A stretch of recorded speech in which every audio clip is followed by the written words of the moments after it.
Decidir em qual ação você vai investir é a mesma coisa que você decidir de qual negócio você quer ser sócio no longo prazo.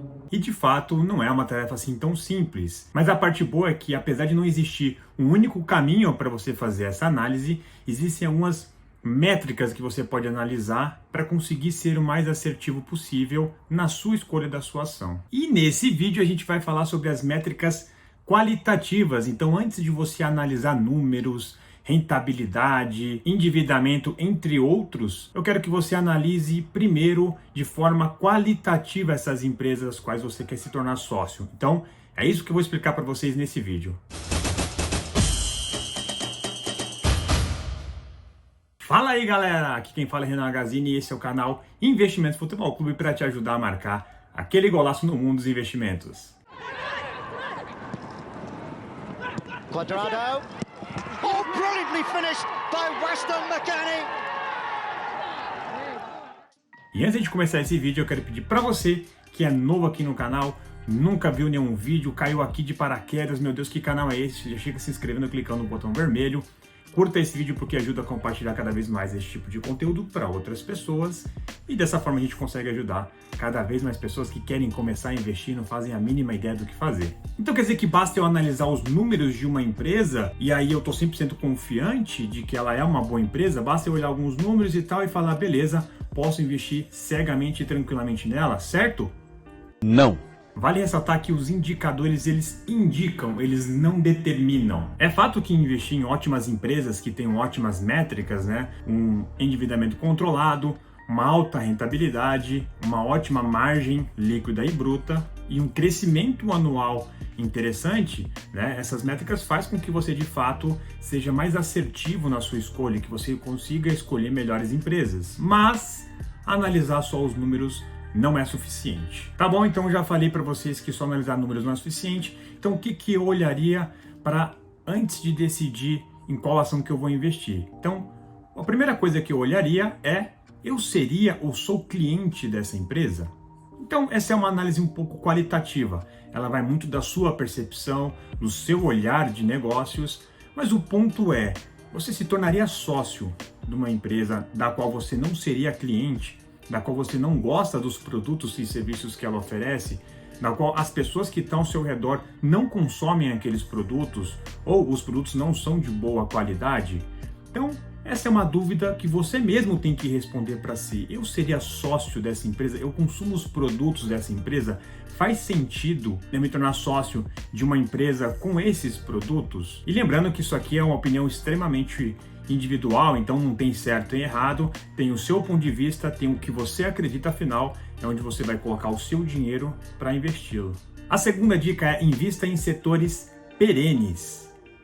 Mas afinal, o que é um setor perene? Como assim? Como que funciona isso? Por definição, setor perene é aquele que presta um serviço para a população cuja a demanda ela é constante e de fundamental importância. Ou seja, mesmo em tempos de crise, mesmo em tempos de recessão econômica, essas empresas desses setores continuarão prestando serviço para a população porque os serviços e os produtos que elas vendem são essenciais. Muito lindo nessa definição, mas vamos ver na prática como que isso funciona. Esse ano a gente está passando aí por uma das maiores crises, né, do país, e essa crise afeta, obviamente, as pessoas e também, por consequência, as empresas. Afinal, as pessoas acabam tendo uma renda menor, algumas pessoas, infelizmente, acabam perdendo o emprego e, com menos renda, existe um consumo menor dos produtos e serviços das empresas, o que acaba, de fato, impactando também elas. Você teve aí, por exemplo, empresas que tiveram sua porta fechada, o seu negócio faliu, mas já parou para pensar que tiveram empresas de setores perenes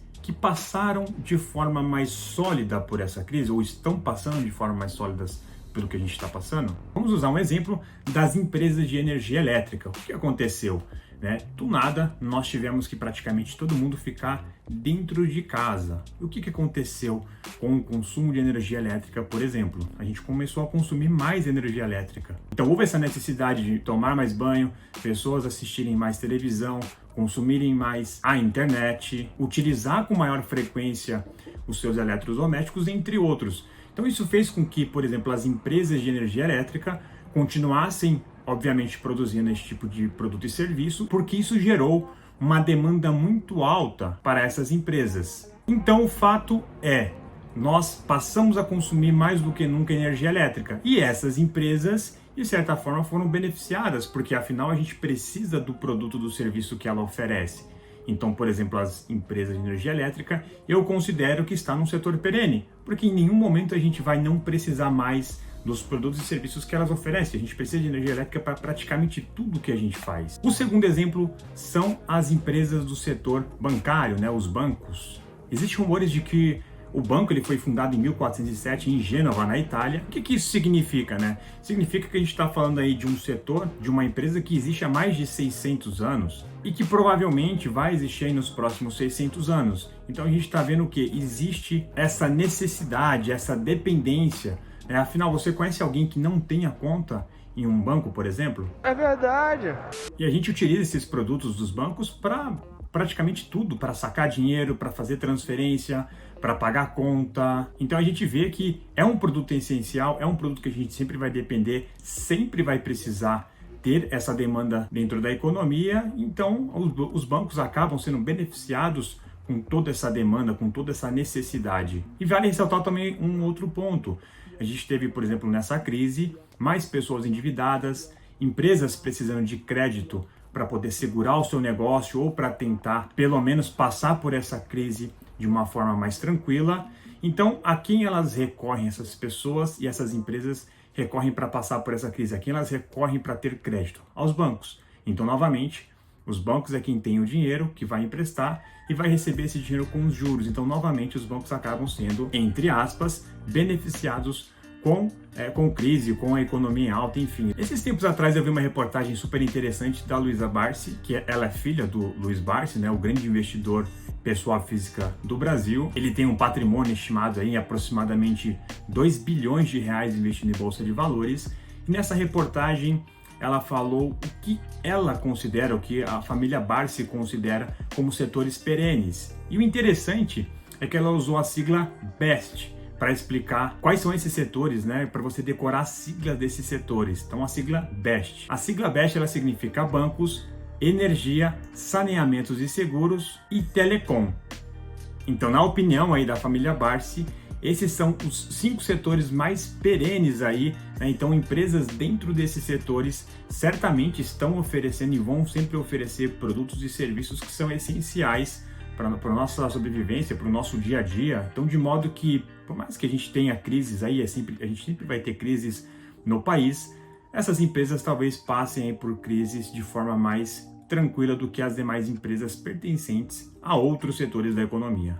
Então você está dizendo que basta eu escolher um setor perene, que é um desses 5, investir em qualquer empresa e está tudo certo? Não!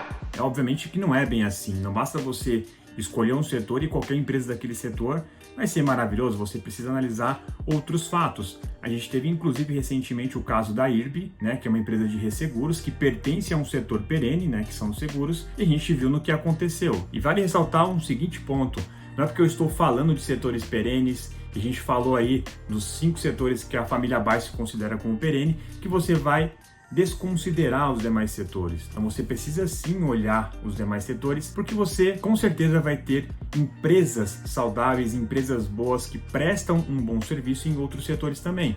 Mas é claro que se você escolher uma empresa dentro de um setor que é mais perene, que presta um serviço e um produto essencial para todos nós, certamente a chance de você errar é um pouco menor. E a última dica é: seja cético em relação ao que você acredita. Sempre que você comprar as ações de uma determinada empresa, se pergunte: o que vai acontecer se eu estiver errado? E se eu colocar esse dinheiro nessa empresa, acreditando no potencial de crescimento, acreditando nos produtos e serviços que ela presta, e se eu estiver errado? E se tudo que eu estou esperando que aconteça no futuro, que era dê cada vez mais lucro, que a empresa cresça, e se ela fizer o contrário, se não acontecer o que eu estou esperando? Porque é muito fácil você comprar ações de uma empresa acreditando numa lucratividade maior, num crescimento da empresa, esperando que as suas ações vão se multiplicar. Mas e se acontecer o contrário? Então a dica é: comece agora e erre pequeno. Comece com pouco dinheiro. Tá com medo de comprar ações? Coloca lá R$50, R$100 para você ver como funciona, para você entender mais do que na teoria, né? Entender na prática como que funciona isso, para que no futuro você não erre grande. Então, erre pequeno agora para não precisar errar maior no futuro. E é aí que entra o poder da diversificação. Se nós tivéssemos certeza do que aconteceria no futuro, não precisava diversificar nossa carteira de investimentos. Se eu soubesse qual que é a próxima Magalu, basta eu comprar 100% em ações dela e aguardar que o tempo fizesse essa multiplicação de capital. Mas a gente sabe que não funciona assim, ninguém tem certeza do futuro. Você pode acreditar que uma empresa vai se valorizar, você pode acreditar que aquele setor é muito bom, mas o futuro, infelizmente, a gente não consegue ter absoluta certeza de nada. Então, se aquela empresa que você investiu, se você pensa dentro de uma única empresa 60%, 70% de todo o seu dinheiro, se aquela empresa vier a falir, você vai perder 60% ou 70% de todo o seu patrimônio. Agora, imagina se você pegar e diversificar sua carteira de investimentos em várias empresas.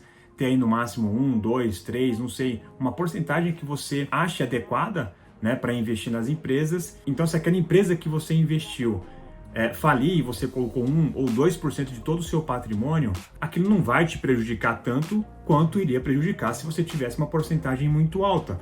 Então, por isso entra o poder da diversificação, onde você diversifica o seu patrimônio e se uma outra empresa não for bem, isso não te prejudica tanto quanto prejudicaria se você colocasse todo o seu dinheiro numa única empresa. Nossa, Renan, mas você é muito pessimista. E não é que eu sou pessimista, eu sou extremamente realista. O mercado ele sempre mostrou que quem tem 100% de confiança, quem tem 100% de certeza naquilo que está fazendo, normalmente toma uma rasteira do mercado. Então, seja cético naquilo que você acredita, diversifique o seu patrimônio para que se você tiver alguma perda, seja pequena e para que o seu ganho também seja maior. Porque pensa, se você investir tudo numa determinada empresa, você vai precisar que aquela empresa cresça, que exatamente aquela empresa multiplique o seu capital. Agora, se você diversifica o seu dinheiro, o seu patrimônio em 10 empresas diferentes, a probabilidade de você pegar aí uma empresa com uma grande multiplicação é muito maior do que apenas uma empresa. Então é isso, galera. Chegamos ao final do vídeo. Então, nesse a gente falou sobre formas qualitativas de analisar uma ação, investir em setores perenes, investir em produtos e serviços essenciais. E num próximo vídeo a gente vai falar um pouco mais específico sobre números. Então a gente já analisou de forma qualitativa, a gente vai aprender a analisar de forma quantitativa, que é ver números. Então, quais são as métricas que você tem que analisar dentro de uma determinada empresa, como olhar para essas métricas, aonde conseguir essas informações também de forma gratuita. A gente tem vários sites excelentes para analisar esses números. Então, no próximo vídeo a gente vai tratar sobre esses assuntos de forma bem mais detalhada e falando de números. Então, muito obrigado por assistir até aqui e bora marcar aquele golaço no mundo dos investimentos.